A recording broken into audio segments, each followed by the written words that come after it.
The last signal the mining tunnels beneath New Geneva hadn't seen sunlight in 30 years, but today they hummed with desperate purpose.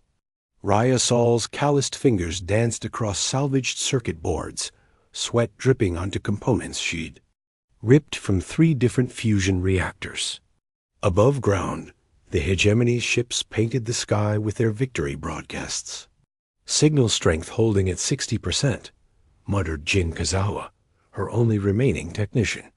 His leg was shattered from the bombing 3 days ago, but he refused to leave the makeshift studio. The orbital dampeners are trying to cut us off. Raya didn't look up from her work. She'd been Earth's chief communications engineer before the invasion, responsible for maintaining the planetary network that connected 42 billion souls. Now she was down to jury-rigged equipment and pure stubbornness. "Let them try," she growled, soldering another connection. "This baby's broadcasting on frequencies they've never seen." Through the cracked monitor displaying their pirate feed, the galaxy watched sanitized footage. Humans fleeing in terror, cities burning, resistance crushed. The hegemony's narrative was simple: another primitive species conquered for the greater good. But Raya's hidden cameras told a different story. On screen 7, Dr. Marcus Webb operated on a wounded child using nothing but a penlight and medical supplies from a veterinary clinic. His hands never shook, even as explosions rocked the building above.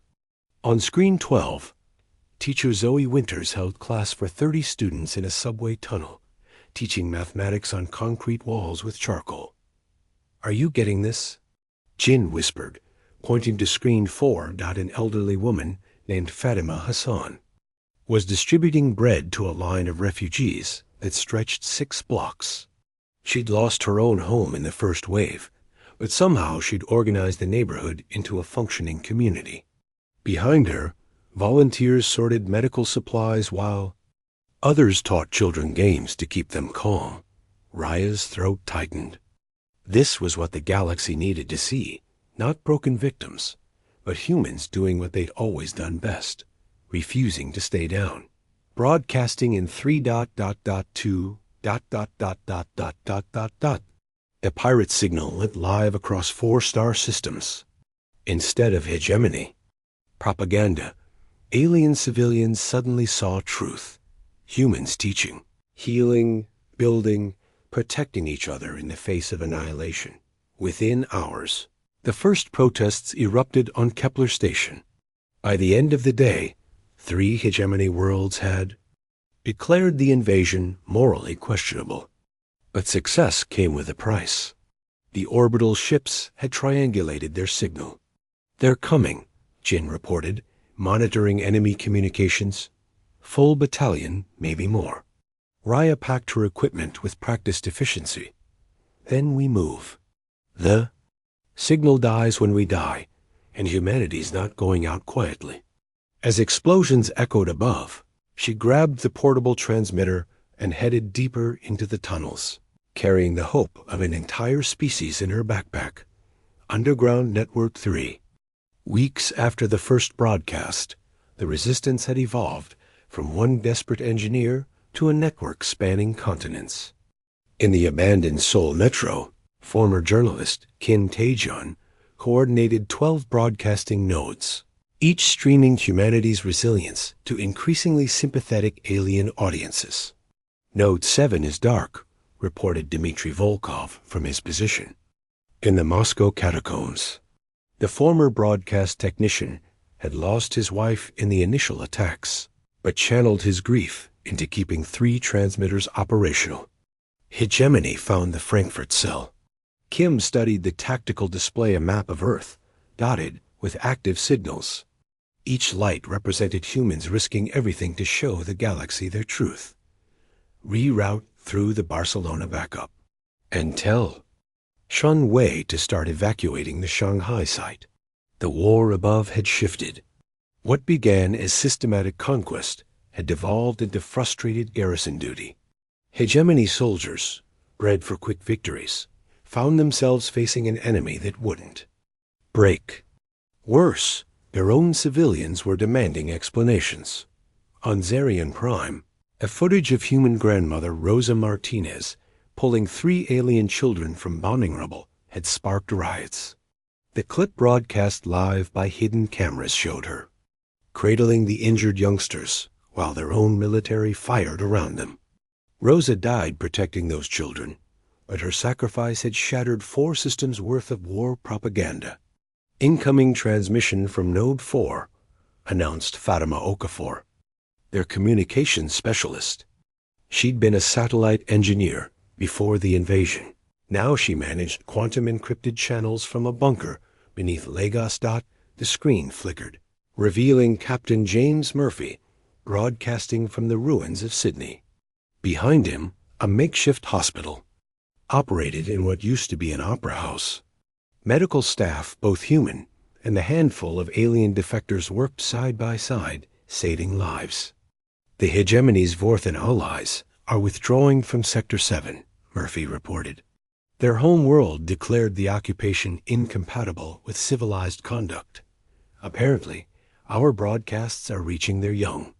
Kim allowed himself a rare smile. The strategy was working. Show the galaxy not human weakness, but human strength.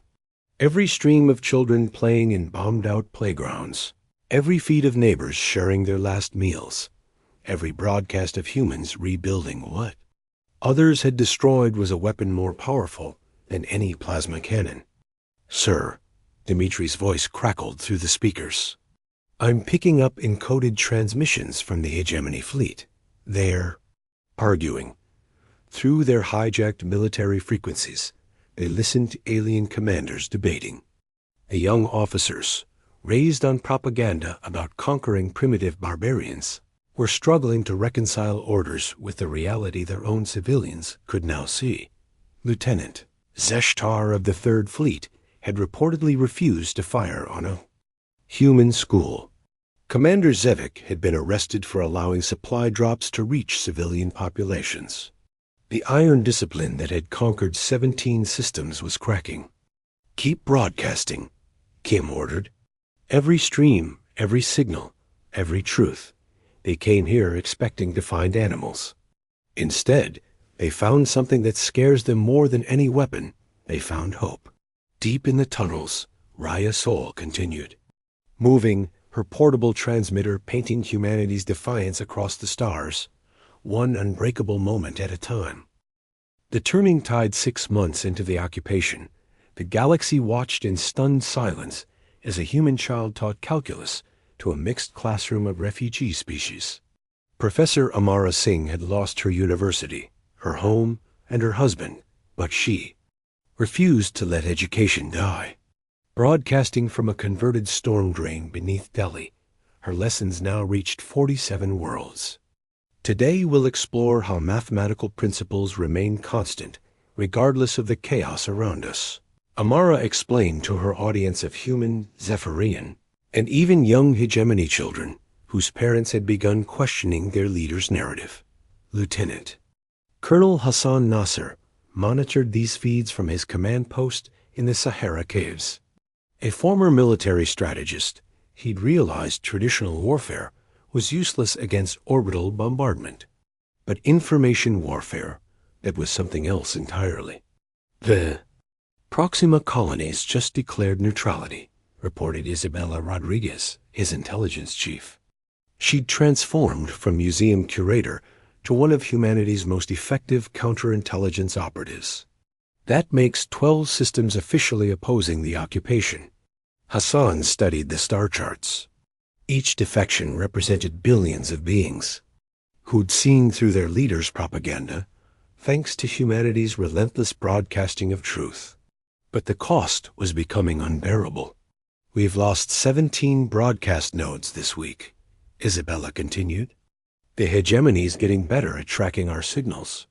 Through the main screen, they watched Dr. Kofi Asante perform surgery in what used to be a shopping mall. The Ghanaian physician had no power, no proper equipment, but somehow maintained a 90% success rate using car batteries and sterilized kitchen utensils. Behind him, nurses included 2 hegemony medics who deserted after seeing human hospitals.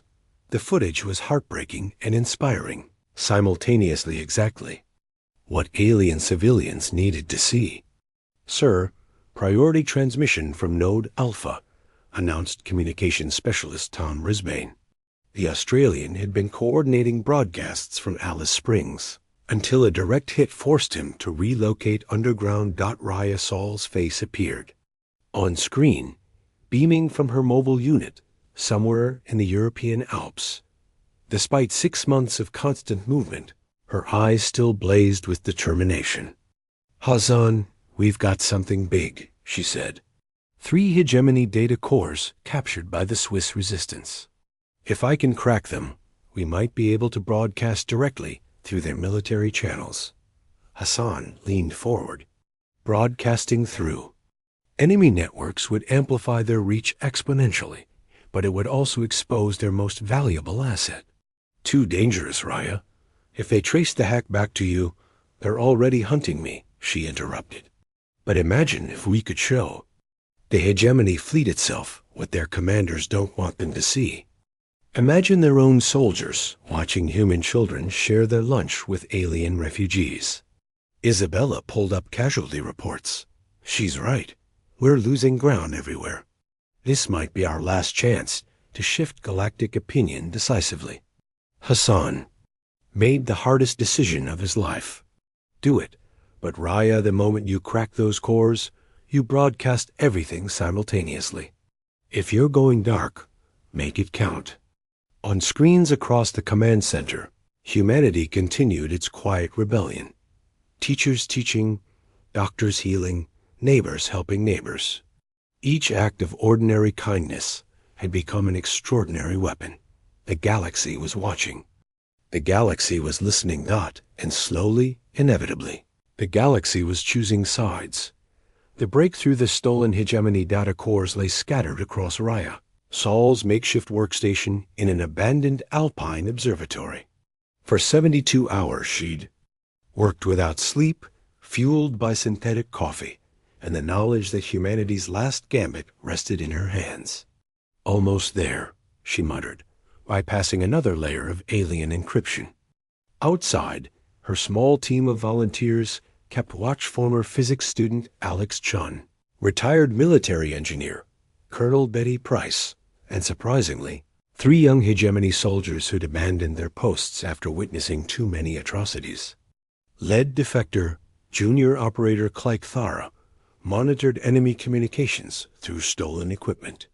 Her chitinous features betrayed emotions her species supposedly didn't possess. "My former unit is 12 kilometers north. They'll reach this." Positioned by dawn, Raya's fingers flew across the keyboard. "And we better finish this tonight." Meanwhile, in hidden bunkers across Earth, other broadcasters prepared for the largest coordinated transmission in human history. In Buenos Aires, former news anchor Miguel Santos ready his archive of the war's most powerful moments. In Tokyo, documentary filmmaker Yuki Nakamura had compiled footage that showed humanity's full spectrum, from devastating loss to unbreakable spirit. The plan was unprecedented, simultaneously hijack the hegemony's own military networks, civilian entertainment, channels, and governmental communication systems. Every alien in their territory would see exactly what their leaders had tried to hide. "I'm in," Raya breathed, watching alien code cascade across her screens. Full access to their primary broadcasting infrastructure. The implications were staggering. She could reach not just the occupied territories, but the hegemony homeworlds, themselves billions of beings who'd never seen an unfiltered image of the war they were funding. Colonel Price coordinated with the other nodes. "All stations report ready. Miguel has the documentary queued, Yuki's prepared the montage, and Hassan's compiled the testimonials." Raya's hands hovered over the transmission key. Once pressed, there would be no hiding. The hegemony would trace the signal directly to her location within minutes. "Before we do this," Thara spoke quietly, "I need you to understand my people aren't evil. We were told you were savage, primitive, violent. The broadcasts our leaders showed us ... They made humans look like monsters. Alex Chun, who'd lost his entire family in the initial bombardment, looked at the alien soldier with something approaching forgiveness. We know. That's why this matters. Raya pressed the key. Across 17 star systems, every screen simultaneously displayed the same image. 8-year-old Maria Esperanza sharing her lunch with a wounded hegemony prisoner. The soldier, barely older than a child himself, wept as human medics treated his injuries despite everything his kind had done. The documentary that followed was devastating in its simple truth. Humans burying their dead with dignity. Humans teaching alien refugee children alongside their own. Humans rebuilding destroyed communities while sharing resources with former enemies. Most powerful of all was the final segment, testimonials from hegemony, defectors explaining why they'd abandoned their posts. Their words, broadcast in perfect hegemony standard, cut through decades of propaganda. Within hours, the response was explosive.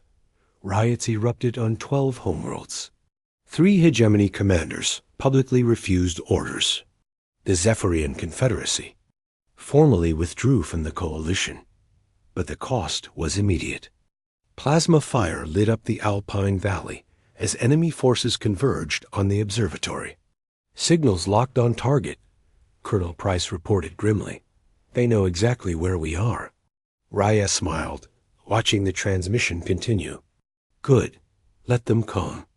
The whole galaxy's watching now. As the first enemy vehicles crested the ridge, she kept broadcasting, knowing that every second of continued transmission was another crack in their oppressor's foundation. The light that never dies dawn broke over the smoldering ruins of the Alpine Observatory, but Raya Sol's signal continued broadcasting from 100 hidden transmitters worldwide. Her sacrifice had become the final catalyst that shattered the hegemony's unity, and 3 days later, the first alien fleet switched sides. Commander Vex Talon of the Kepler Defense Force addressed his crew over speakers that had carried propaganda for 9 months. We came here believing lies. We've seen the truth in these humans' broadcasts. Today, we defend Earth. In the underground command center beneath Geneva, Colonel Hassan Nasser watched 12 hegemony battle groups turn their weapons on their former allies. The civil war Raya had sparked was spreading faster than anyone had imagined. Status report, he called to his staff. 47 worlds have declared independence from the hegemony, Isabella Rodriguez announced. The Proxima colonies are sending relief supplies. And sir, we're receiving surrender requests from 17 occupation commanders. Dr. Noah Kim, broadcasting from the ruins of Seoul National University, had become an unexpected diplomat. His daily lectures on human philosophy and ethics had resonated so deeply with alien audiences that former enemies now sought his guidance on transitioning to peaceful coexistence. The hardest part isn't forgiving them, he explained during his morning broadcast. It's helping them forgive themselves for believing they were right. On every active screen, the story of humanity's resistance played on loop now, expanded to include testimonials from alien defectors, former hegemony civilians who'd risked everything to oppose the war, and most powerfully, the footage Raya had died protecting. Lieutenant Zeshtar, the young hegemony officer who'd first refused to fire on human children, now coordinated joint relief efforts from a former occupation bunker. Working beside him, teacher Sandra Williams organized schools for the mixed species communities emerging from the rubble. Funny thing about hope, Sandra mused, watching human and alien children play together in a playground built from salvaged spaceship hulls. Once it goes viral, it's impossible to stop.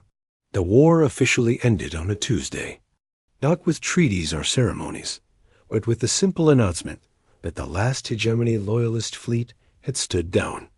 Their commander watching live feeds of his own daughter playing with human refugee children on Zarian Prime couldn't bring himself to continue fighting. But the real victory wasn't military. It was the network Raya Sol had died to create. Her pirate broadcasting system had evolved into the Interspecies Truth Network, carrying stories of hope, cooperation, and shared humanity across the galaxy, dotting the memorial garden built where the Alpine Observatory once stood. A simple plaque bore Raya's final transmission. The moment we stop showing who we really are, we become who they said we were. Former hegemony worlds now competed to host human cultural exchanges.